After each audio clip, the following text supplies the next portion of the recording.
The Alabama Praxis requirements tell you the score you need, but they don't actually tell you what that score really takes, what's on the test, or where to even start studying.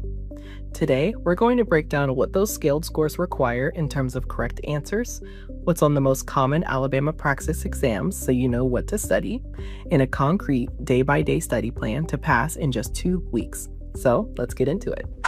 Here's the first thing to understand. The Praxis doesn't report a raw score. You won't see 38 out of 55 correct. What you'll see, though, is a scaled score, a number between 100 and 200. ETS uses a process called equating to adjust for the fact that different test forms have slightly different difficulty levels. That's why 157 means the same thing whether you took the test in March or in October. And it's also why you can't just count up your practice answers and know exactly where you're going to land. Here's where a lot of people get tripped up though. They think, okay, I just need to figure out what percentage of questions I have to get right. But that's not quite how it works, because 157 is a scaled score, not a raw one. There's no fixed formula that you're able to reverse engineer. One more thing, some Praxis exams include unscored field test items, experimental questions that ETS is piloting for future tests. You won't know which ones they are though, so just treat every single question the same. The bottom line is that you don't need to be brilliant at everything. You just need to be reliably competent across the content, and that's very achievable. Now, let's talk about what's actually on the exams. The Alabama State Department of Education tells you which tests to take and what scores you need, but not what topics to prioritize. So let's focus on the 3 most common Alabama pathways: elementary, middle school, and secondary. If you're going for elementary certification in Alabama, you're taking 2 things: the Teaching Reading Elementary Exam, that's test code 5205, and the Elementary Education 3-Subject Bundle, test code 5901. Let's take them one at a time. The Praxis Teaching Reading Elementary Exam includes 90 selected response questions and 3 constructed response questions, and you'll have 150 minutes to complete it. The required passing score is 159. The test focuses on the science of reading, and it covers key areas such as phonemic awareness, phonics, vocabulary, fluency, comprehension, writing, and reading assessment. So be prepared to demonstrate not just how children learn how to read, but also how to use assessment data and evidence-based instructional strategies to support students' literacy growth. The 3-subject bundle consists of 3 separate subtests: Mathematics 5903, Social Studies 5904, and Science 5905. You can register for the full bundle, or you can take the subtests individually. It's your choice. Math includes 50 questions covering number sense and operations, algebraic thinking, geometry and measurement, and data and statistics. Science includes 55 questions on physical science, life science, earth and space science, and scientific inquiry. Social Studies includes 60 questions covering U.S. history, world history, geography, civics, government, and economics. Together, the 3 subtests assess the broad content knowledge expected of elementary educators. For middle school, the exam you take depends on your subject. Let's use the 2 most common: English Language Arts and Mathematics. The Middle School English Language Arts exam, test code 5047, is what Alabama requires for grades 4 through 8 ELA certification with a passing score of 164. The test includes 110 selected response questions plus 2 written response questions, which together cover 4 content areas: reading, language use and vocabulary, writing and speaking, and ELA instruction. That last category, ELA instruction, is one that test takers often underestimate, so make sure your prep covers not just the content knowledge, but how to teach it as well. The second most common exam is the Praxis Middle School Mathematics 5164. This test includes 66 selected response and numeric entry questions, and you'll have 3 hours to complete it. The required passing score for this one is 157.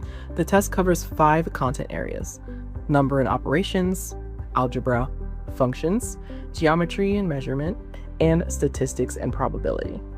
Algebra is an important part of the exam, but you'll need a solid understanding of all 5 domains. About 30% of the questions place mathematical concepts in teaching scenarios, asking you to apply your content knowledge in various classroom contexts. Here's the key thing to understand about Praxis middle school exams. The content is narrower than elementary. You're being tested on one subject, but it goes way deeper. These exams are testing deeper subject knowledge, so if you have a gap in, let's say, probability or literary theory, that gap will show up in your score. For secondary certification, again, let's look at the two most common: English Language Arts and Mathematics. The Praxis English Language Arts Content Knowledge 5038 exam includes 130 selected response questions, and you'll have 2 hours and 30 minutes to complete it.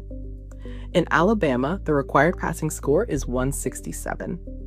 The test is divided into 3 major areas: reading, which includes literature and informational texts, language use and vocabulary, and writing, speaking, and listening. Reading and writing, speaking, and listening each make up a little more than 1/3 of the exam, while language use and vocabulary accounts for about 1/4 of it.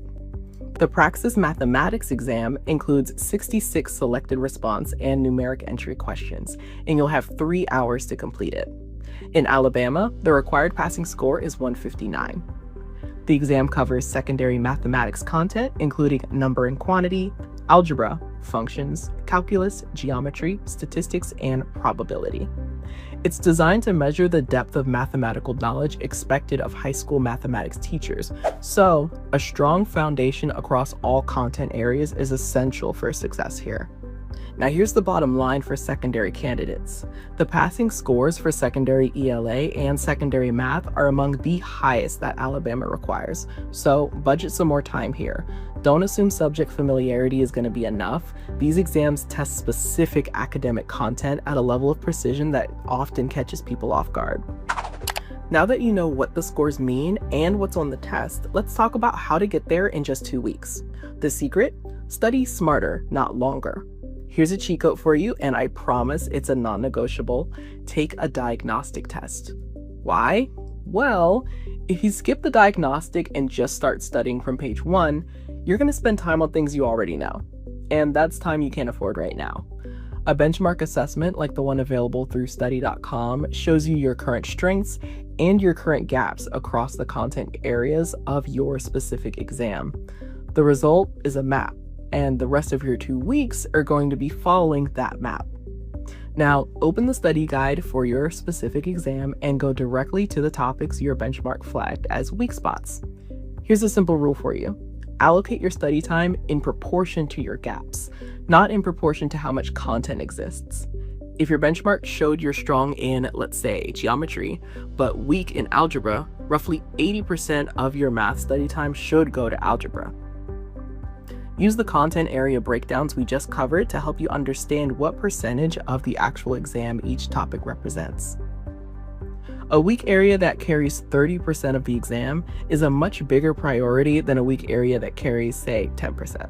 Next, you're going to want to take a full-length timed practice test, preferably at the same time of the day as your scheduled exam if you can manage it. No pausing, no checking answers mid-test, because the goal here is going to be to simulate the real thing. When you score it, don't just count how many you got wrong. Categorize your mistakes by topic area.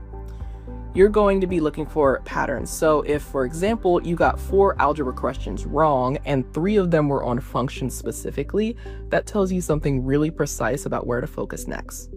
On days 11 through 13, go back to the study material only for the topics that your practice test revealed as weaknesses. Go through your weak spots and brush up on what you need to improve on. On day 14, just go for a light review. Skim your notes, do maybe 15 or 20 practice questions in your weakest area, and that's it. No need to cram. The research on this is clear though. Sleep and rest the night before an exam actually improves your performance more reliably than last-minute studying.